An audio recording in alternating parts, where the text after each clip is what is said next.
Abra sua Bíblia comigo no livro de Efésios, carta de Paulo aos Efésios, capítulo 5. Efésios, capítulo 5. Se você puder ir ficando de pé, nós vamos ler juntos esse texto. Efésios, capítulo 5. Quantos creem que Deus ainda vai falar com você hoje? Você crê mesmo? Então diga um glória a Deus mais convincente. Você crê que o Senhor quer falar com você hoje? O Senhor quer ministrar seu coração hoje poderosamente, amém? Sua expectativa então precisa estar aumentada. Cresça agora a sua expectativa no Senhor, não em mim, que eu não tenho nada para lhe dar. Mas o Espírito Santo que está aqui nessa noite vai falar profundamente ao seu coração. Eu tenho certeza disso, quem recebe diga amém. Efésios capítulo 5, versículo 22 diz assim: mulheres, sujeite-se cada uma a seu marido como ao Senhor. E eu já profetizo que em nome de Jesus, que todo espírito do maligno que se opõe à palavra de Deus já se cala agora. Seja manietado agora, em nome de Jesus. Esse lugar está cheio da presença e da glória de Deus. E todo mal sai agora em nome de Jesus. A presença do Senhor seja bem-vinda nesse lugar, em nome de Jesus. Versículo 23 diz: pois o marido é o cabeça da mulher, como também Cristo é o cabeça da igreja, que é o seu corpo, do qual ele é o Salvador. Assim como a igreja está sujeita a Cristo, também as mulheres estejam em tudo sujeitas a seus maridos. Maridos, ame cada um a sua mulher, assim como Cristo amou a igreja e entregou-se por ela, para santificá-la, tendo-a purificado pelo lavar da água, mediante a palavra, e para apresentá-la a si mesmo como igreja gloriosa, sem mancha, nem ruga, ou coisa semelhante, mas santa e inculpável. Da mesma forma, os maridos devem amar cada um a sua mulher como a seu próprio corpo. Pois quem ama a sua mulher, ama a si mesmo. Além do mais, ninguém jamais odiou o seu próprio corpo, antes o alimenta e dele cuida, como também Cristo faz com a igreja. Pois somos membros do seu corpo. Por essa razão o homem deixará pai e mãe, e se unirá à sua mulher, e os dois se tornarão uma só carne. Este é um mistério profundo. Refiro-me, porém, à igreja, a Cristo e à igreja. Portanto, cada um de vocês também ame a sua mulher como a si mesmo, e a mulher trate o marido com todo o respeito. Que o Senhor aplique essa palavra ao meu e ao seu coração, em nome de Jesus. Vamos orar? Bendito Deus, permita que essa palavra penetre em nossos corações poderosamente, e que ela faça diferença, ela encontre lugar, encontre boa terra, e ela caia nessa terra boa, ela vingue, frutifique e dê muito fruto. Para a glória do teu santo nome, Senhor. Abençoa cada família aqui representada. Que o Senhor nessa noite nos dá graça para entender e compreender o que o Espírito Santo quer dizer hoje à igreja através do teu mensageiro e a respeito da família. Que o Senhor ministre em nosso coração nessa noite, em nome do Senhor Jesus. Todos dizem amém. Você pode assentar por um tempo. Meus queridos, essa semana eu tive o privilégio de ouvir, na última quinta-feira, o pastor Luciano Subirá, um amigo muito querido, pastor da igreja Comunidade Alcance, lá em Curitiba. Ele é um escritor muito querido, a gente tem se encontrado aí nessas conferências do MDA e tem sido uma bênção. Ele esteve aqui alguns anos atrás e ele, quando eu fui vê-lo, dar um abraço nele, ele me deu um livro de presente que eu já comecei a ler e estou empolgado. É o propósito de Deus para a família, tudo a ver com a nossa campanha que nós estamos vivendo agora. E começo da citação dele, logo na introdução, eu achei uma coisa muito interessante. Eu copiei aqui algumas frases dele, eu queria compartilhar com você. Ele diz assim: definitivamente não me importo com os conceitos da sociedade sobre o casamento. nem com o que qualquer pessoa diz sobre o matrimônio, ainda que essa pessoa seja cheia de diplomas e títulos. Eu quero viver o plano de Deus para minha casa e para minha família. Portanto, eu reconheço que a Bíblia Sagrada é a palavra final, o modelo único e excelente para se viver uma vida familiar. Fecha aspas.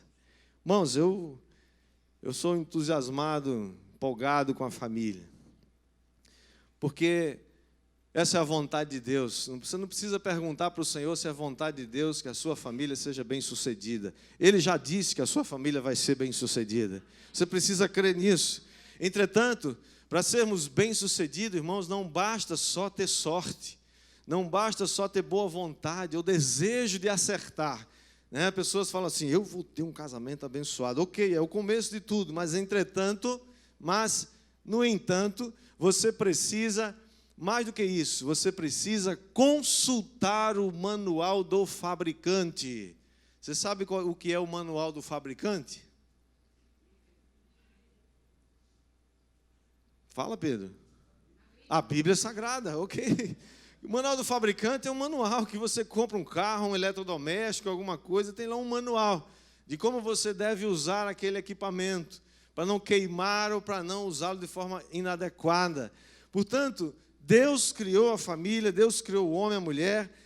Portanto, o manual do fabricante do homem é a palavra de Deus, a bendita, santa e eterna palavra de Deus. Quem crê nisso, diga amém.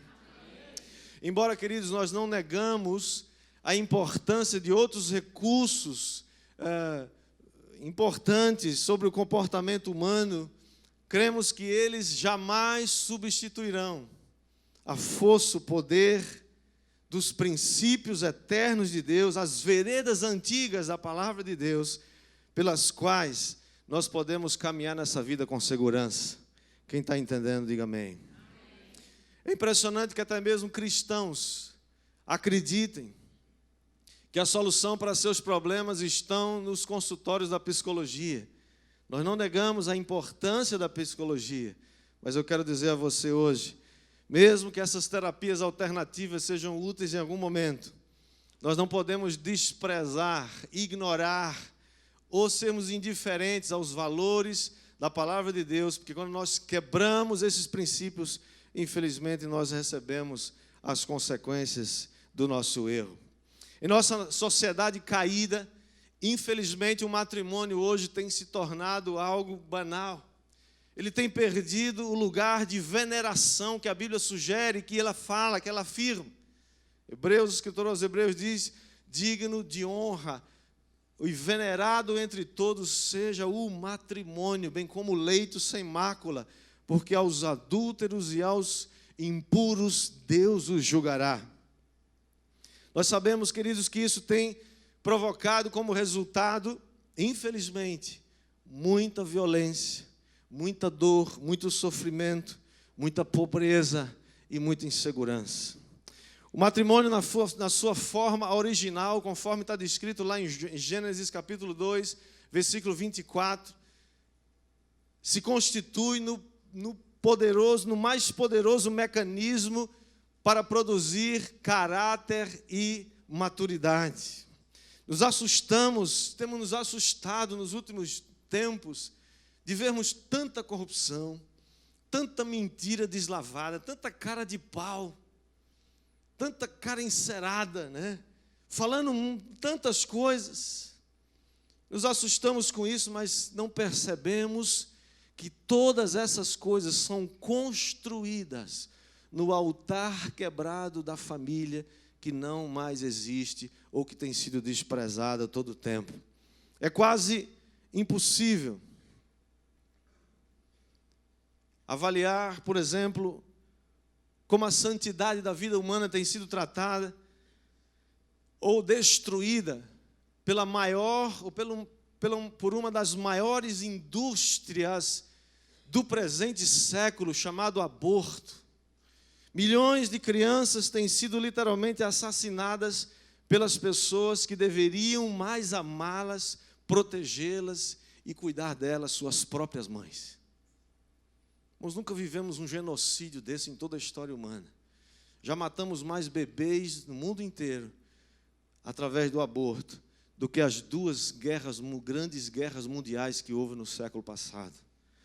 É também igualmente impossível quantificar, avaliar todo o potencial destrutivo de injustiça acumulado por tanto derramamento de sangue. Vocês já ouviram falar em terremotos aqui? Quantos já ouviram falar em terremotos?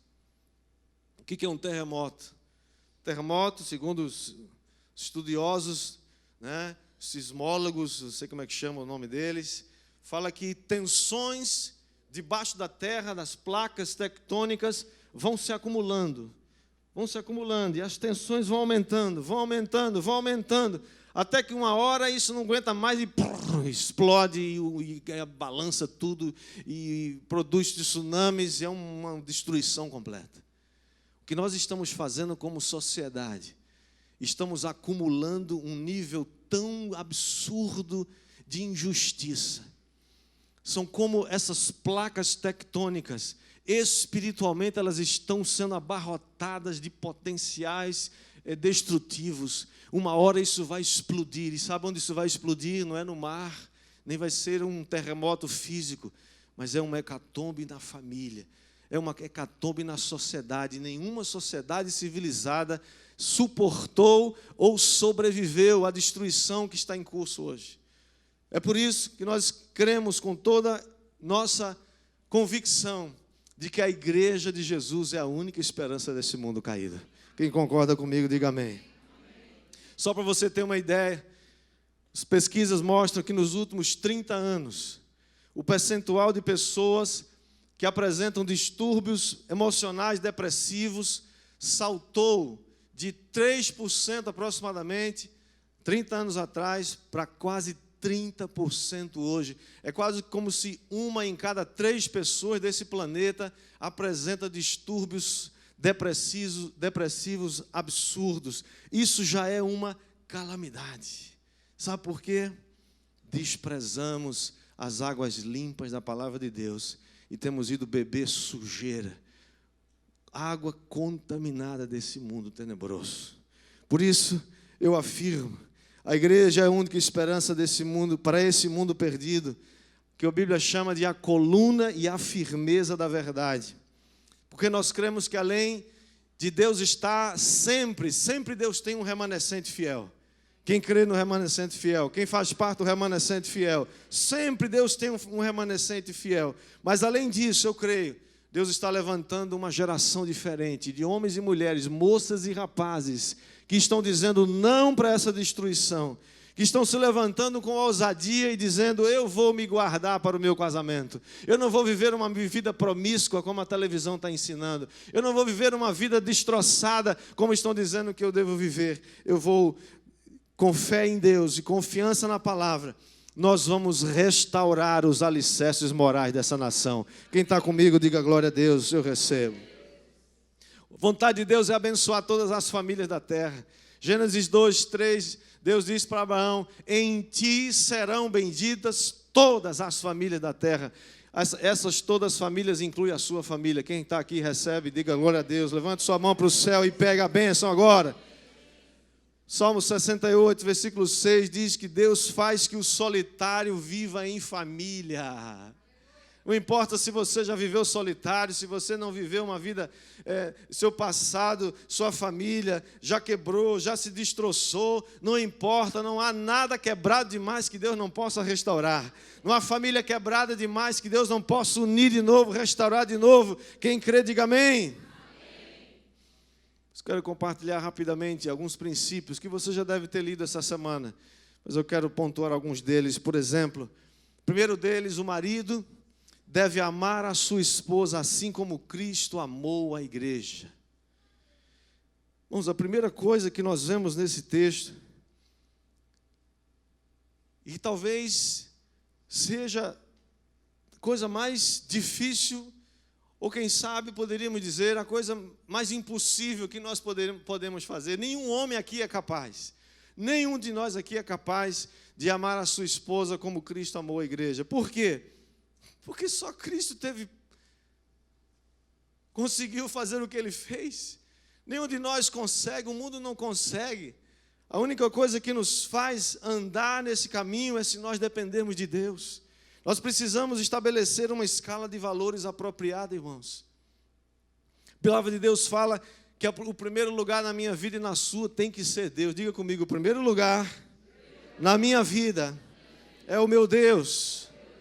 Isso deve estar na frente de qualquer coisa. Deus está em primeiro lugar, antes de qualquer coisa, antes dos meus pais, antes dos meus filhos, antes da minha esposa, antes do meu trabalho, antes das minhas coisas, antes dos meus amigos. Deus deve estar no primeiro lugar da minha vida, porque se Ele não estiver, eu sou um idólatra. Quantos idólatras tem aqui? Diga misericórdia. Idólatra não é somente aquele que se prostra diante de uma imagem de escultura. Idólatra é aquele que coloca qualquer pessoa ou qualquer coisa no lugar de Deus. Ainda que ela não tenha uma estátua, ainda que ela não tenha uma imagem, mas ela pode estar ocupando o lugar de Deus. E diga assim comigo, na minha vida, Deus é o primeiro lugar. Segundo lugar na sua vida tem que ser sua família. Tem gente que acha que é o trabalho. Tem gente que acha que são os amigos, o prestígio. Ele está disposto a sacrificar tudo no altar da conveniência ou do sucesso. Não é sem razão que muitos estão quebrando sua cara, muitos estão despedaçando suas vidas e tornando-as um inferno, porque estão indo atrás daquilo que a gente chama, que o sábio Salomão chama de correr atrás do vento.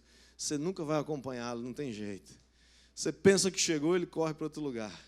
Você pensa que ele chegou, você corre para outro lugar. A palavra de Deus diz claramente que homens de verdade vão amar a Deus sobre todas as coisas, vão amar o próximo como a si mesmo.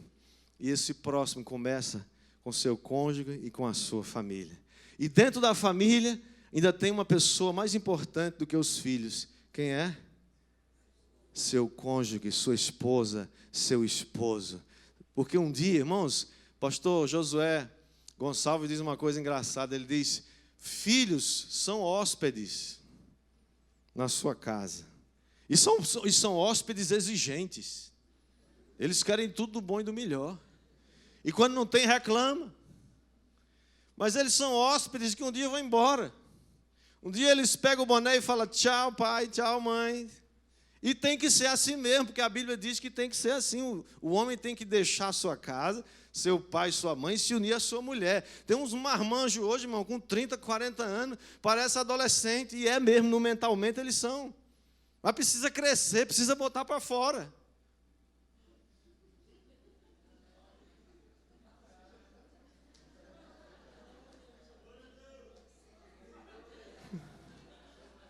Os marmanjos de 40 anos, estou lá com a mamãe fazendo comidinha para ele, papinha de manhã. Pelo amor de Deus, vai crescer, rapaz, bota para fora, é verdade. Vai crescer, meu filho, vai arrumar uma esposa, vai arrumar um marido abençoado em nome de Jesus, né? Claro que cada um tem uma pressa diferente do outro, né? Alguns são mais apressados, outros demoram um pouquinho mais. Mas tem que ter uma razão para isso, né? Precisa, né, tomar passos. A pergunta, entretanto, é, irmãos, como é que eu posso amar minha esposa como Jesus amou a sua igreja? É uma impossibilidade, é lógico.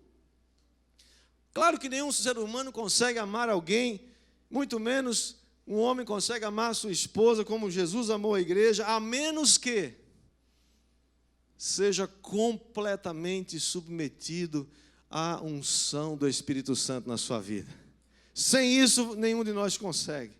Ele nos capacita em nossas fraquezas. Romanos 8, 26 diz, da mesma forma, o Espírito nos ajuda em nossa fraqueza, pois não sabemos nem orar.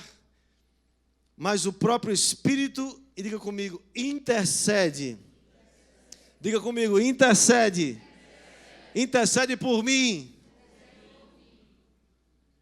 Com gemidos inexprimíveis. Amados, amar é uma decisão. Irmãos, quando nós decidimos amar, Deus faz a parte dele.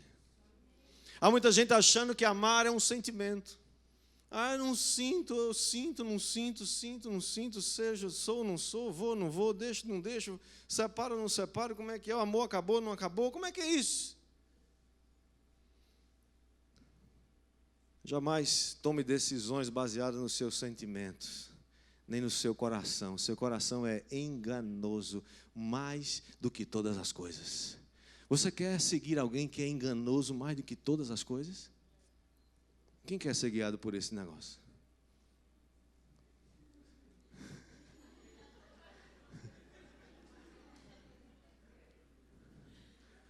Você vai ser guiado pelo Espírito Santo, meu irmão. Em nome de Jesus. Amar é uma decisão. Homens de aliança se tornam responsáveis para cuidar da sua esposa, dos seus filhos. Decidem amar a Deus, decidem amar a sua família e decidem amar a igreja e os homens de Deus e as famílias de Deus. Essa é a nossa tarefa. Homens, levantem-se e sejam homens de verdade. É claro que nós estamos sendo acossados hoje por um espírito maligno que diz o tempo todo que você não é homem, que você nem deve saber se você é homem ou não, e começam a querer incutir na mente da gente de que as pessoas não nascem mais homem e mulher. Depois que elas crescem, elas vão decidir o que elas querem. Eles não são só burros, me desculpa a expressão, gente, não tem outra palavra. Eles são cegos, porque não conseguem nem ver a diferença. Como é que fala? A diferença visual, irmão, é totalmente diferente. Não só se tornaram loucos, mas eles se tornaram cegos também. Não, peraí, não sei. Ah, esse negócio aqui tem uma protuberância, mas eu não sei se é isso. O outro tem... Irmão, não precisa nem orar para saber que esses caras estão loucos. Querem implantar um negócio chamado ideologia de gênero, uma confusão no país inteiro agora nesses últimos meses. Foram derrotados no Congresso Nacional, estão querendo impor isso agora nas câmaras e nas assembleias legislativas. Eles não param, o diabo não para, irmãos. O diabo não para de ser diabo. Desgraçado não para, não tira férias. Por isso que eu e você precisamos decidir. Quando eu não sentir nenhum desejo de amar a minha esposa, nessa hora eu vou amar capacitado pelo Espírito Santo, vou. Quem crê, diga amém. Segundo lugar, precisamos correr rapidinho. O marido é o líder da esposa. Quem vai dizer amém? As mulheres podem dizer amém? Só as mulheres agora. Os homens. Você devia dizer misericórdia.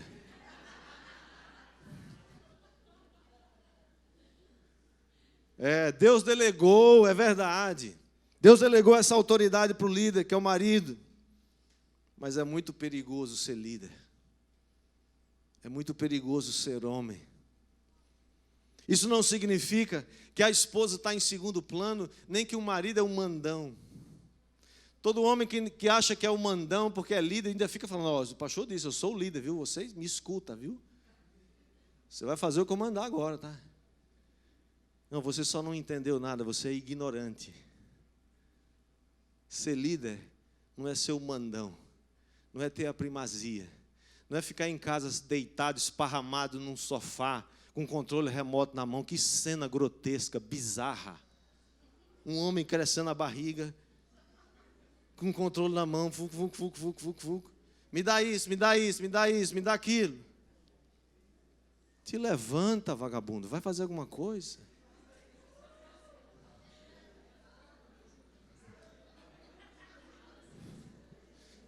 Parece que Jesus está falando com alguém aí.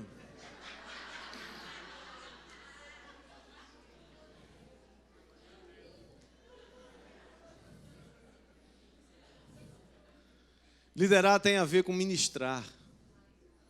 E ministrar significa o quê? Mandar. A cabeça do mundo é. Mas na economia de Deus, ministrar não é mandar, ministrar é servir. Se alguém tem que fazer alguma coisa, você é o primeiro homem. Se tem homem em casa, a mulher fica em casa fazendo as coisas, fica até dormindo se ela quiser, e você vai fazer o trabalho. A mulher se levanta, o homem fica lá, dormindo, feito uma beleza.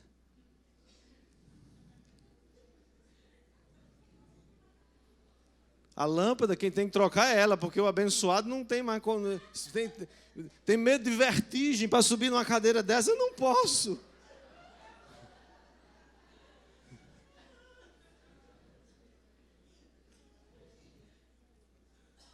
Líder, começa. Se alguém tem que vender o carro para pagar uma conta, o primeiro carro que voa é o seu marido, o homem. Se alguém tem que passar alguma privação, você é o primeiro a passar a privação. Se alguém tem que sair na chuva para comprar um remédio, é você que vai. A menos que você seja o doente que está numa cama aí, tem que alguém ir socorrer você. A não ser isso, é você. Você é o líder. Foi para isso que você foi construído. Foi para isso que Deus te fez e me fez com músculos mais fortes. É para proteger a nossa esposa e cuidar dela e amá-la. E protegê-la das coisas, dos ataques externos. E para trocar a lâmpada também. Infelizmente, muitos maridos não assumem essa posição de liderança, irmãos. E ficam produzindo uma confusão na sua casa. Porque ou o lar fica sob a liderança da esposa, porque ele não assume a liderança. E aí isso desemboca a família num caos, porque é uma inversão de papéis. Ou então, a família fica como um navio navegando à deriva, não tem controle, vai, o vento dá e leva para onde quiser. Você, marido, foi construído e foi planejado por Deus para ser o timoneiro da sua casa. Você não tem que ficar intimidado com os homens, nem com as mulheres, nem com ninguém. Você não tem que ficar incomodado, nem intimidado com os conceitos desse mundo. Eu sou o que a Bíblia diz que eu sou. Eu devo fazer o que a Bíblia diz que eu devo fazer. E eu posso fazer aquilo que a Bíblia diz que eu posso fazer. Quem entendeu o que está comigo, diga amém. A Bíblia diz que o homem deve governar bem a sua casa. A Bíblia está falando de governo. E governar não é ser o dono do orçamento, como hoje a gente vê, né? Por aí. Todo mundo quer ser governo porque põe a mão no orçamento e põe a mão na caneta para dizer para quem vai o orçamento. Isso é uma inversão de valores. Quem governa deve governar para os outros. Quem governa deve governar para a família. Quem governa deve governar para abençoar os outros, não a si próprio.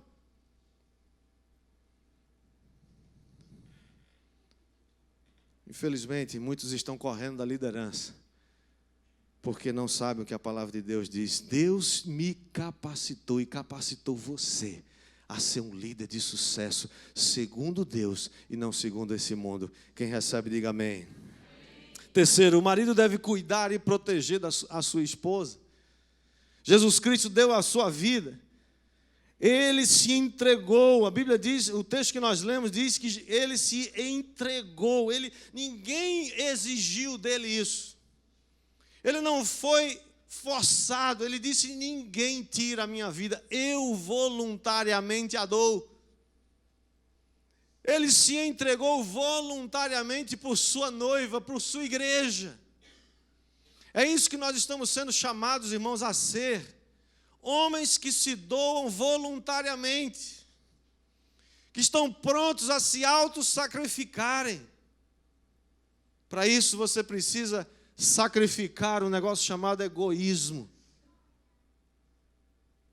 Homens egoístas são mesquinhos, só pensam nele, só pensam no seu prazer, só pensam em si mesmo. Jesus se entregou por sua igreja. Jesus cuidou da espiritualidade da sua igreja. Versículo 26 diz que foi para santificá-la, purificando-a pelo lavar da água mediante a palavra e para apresentá-la a si mesmo como igreja gloriosa, sem mancha, nem ruga ou coisa semelhante, mas santa e inculpável. Quem entendeu isso? Significa cuidar, orar pela esposa todos os dias, cuidar. que sua esposa costuma ver nas TVs? Vai ver com ela o que ela está vendo. Você é sacerdote. Mas eu espero que aqui ninguém acompanhe novela. Me desculpa a expressão, desculpa você, que se você vai ficar chocado com isso, mas não tem outra expressão para dizer, para definir o que é uma novela. Aquilo é um doutorado em safadeza. Você quer aprender como... Você quer ser mais ruim, mais pior do que você já é? Você quer alimentar a sua natureza pecaminosa? Você vai assistir novela, não precisa ser essa última que acabou de acabar, não. Foi um retumbante fracasso. Qualquer uma delas. Mas não é só novela, não, tem muita outra porcaria por aí. Você deve ajudar a marido da sua esposa e você também. A forma mais funcional do marido santificar a sua esposa é pelo seu próprio exemplo. Você é um homem santo? Você é um homem de Deus? Você é consagrado, cheio do Espírito Santo? Ou você ainda é vencido pela pornografia? Ou você é vencido ainda pela cobiça? Em nome de Jesus, seja uma bênção. Deus pode fazer um milagre na sua vida hoje. Deus pode fazer com que você seja livre de todas essas amarras. Em nome de Jesus, quem crê, diga amém. Quarto lugar, o marido é o provedor do lar. Irmãos, hoje nós temos uma situação peculiar. Nunca em toda a história da humanidade as mulheres trabalharam tanto quanto hoje e às vezes ganham até mais do que o marido. Isso não é problema. Não é um problema isso. Sua esposa ganha mais do que você, glória a Deus, vão gastar o dinheiro juntos, amém? Não vai ter palma nessa hora, gente? Isso não é o problema. O problema é quando a mulher acha que, como diz o ditado sociológico, o poder econômico tende a ser dominante em todas as relações humanas. E ela acha que por causa disso vai mandar no marido. E aí entra na inversão de papéis, aí a confusão começa. Não é isso, não é esse o problema. O problema é que tem também o outro lado, né? Tem homem que acha assim, rapaz, minha mulher está ganhando pra caramba, olha que bênção, já posso me aposentar. A aposentadoria dele não é aposentadoria, é ficar em casa encangando grilo. Já viu como é que encanga grilo? É de uma utilidade para a humanidade tremenda. Grilos encangados assim, servem muito para as coisas da... Não importa, irmão, se você ganha salário mínimo, sai de casa de manhã e vai trabalhar. Bote o pé na estrada. Vai estudar, meu irmão. Ok. Tem hora que a gente tem que estudar para alcançar algo. É claro que nós precisamos ter em mente também a mesma atitude que Cristo teve. Irmãos, a igreja está viva há 2000 anos. Séculos e séculos, e é assim que ela vai seguir até o final. Quem crê nisso, diga amém. Amém. Está viva porque tem um cabeça responsável. Porque tem um cabeça poderoso que ama, lidera, cuida e provê. Toda a provisão necessária para mim e para você está em Cristo. Amém. Portanto, o marido é responsável. É sua responsabilidade prover. E quinto ainda, e penúltimo, a mulher deve ser submissa a seu marido. Algumas mulheres ficam endemoniadas quando a gente fala isso. Aliás, elas já eram endemoniadas. O capeta só se manifesta nessa hora. Que coisa mais retrógrada. Isso é resquício, entulho autoritário da família patriarcal. Renan, essas palavras aqui, né? Estatuto da família aí, do idoso, etc., que você é um conhecedor profundo disso. O que é submissão, irmãos? Submissão é estar debaixo da mesma missão. A mulher foi construída para estar debaixo de uma missão. Ela tem uma capacidade extraordinária de combinar, de auxiliar, de produzir algo melhor. Por isso que ela é chamada de auxiliadora. Uma mulher inteligente entende o princípio da liderança. Jesus Cristo dignificou a mulher no meio de uma cultura que a subestimava. Jesus valorizou a mulher. Jesus nunca diminuiu a mulher, ao contrário.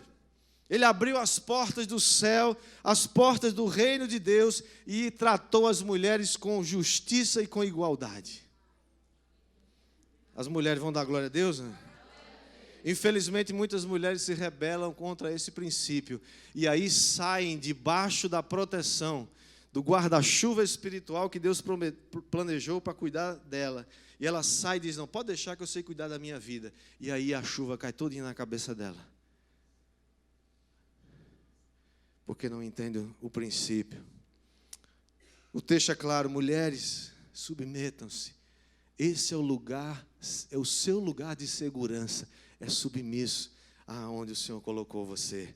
Quem ama de verdade, não explora, não pressiona, nem maltrata a sua esposa, mas ama como se fosse a si mesmo. E por último, a mulher inteligente respeita seu marido. Mulheres, escute o que eu vou dizer a você agora. A primeira, eu sempre falo isso aqui para os casais, eu preciso repetir, porque verdades precisam ser repetidas. O que o seu marido mais precisa não é de sexo, não é de um carro novo, não é de um emprego novo. Todas essas coisas são boas. Mas o que o seu marido mais precisa é ser respeitado. A mulher tola desrespeita seu marido e bloqueia a sua decisão de amá-la incondicionalmente. A mulher que entende isso se submete à liderança do marido. Quem nunca assistiu aqui Prova de Fogo, por favor, pega esse filme e vá assistir. Quem nunca assistiu aqui Corajosos, pega esse filme e vá assistir. Uma bênção muito grande. O respeito é o resultado da compreensão desse princípio de autoridade estabelecido por Deus. Portanto, os cônjuges devem elogiar-se uns aos outros. Elogie. Você quer ver seu marido se converter a você? Elogie e abençoe seu marido. Isso vai descer sobre a cabeça dele como um óleo, que vai ungir seu marido e ele vai amar você mais ainda. Obrigado pelo um amém que eu vi ali atrás. Glória a Deus. Está selado. Concluindo, fomos chamados, queridos, homens, maridos, para amar, liderar, cuidar, prover o necessário para nossas esposas, nossos filhos. E a obediência a esses princípios não deve ser apenas fria e calculista, mas como um resultado de um entendimento da razão pela qual Deus assim estabeleceu o casamento e a família, do amor um pelo outro. Que o Senhor aplique essa palavra ao seu coração, em nome de Jesus. Sejamos homens e mulheres que andam de acordo com a palavra de Deus. Famílias que andam no temor do Senhor. Homens que entendem seu papel, mulheres que entendem seu papel e que juntos formam uma equipe imbatível, em nome de Jesus. Vamos 14.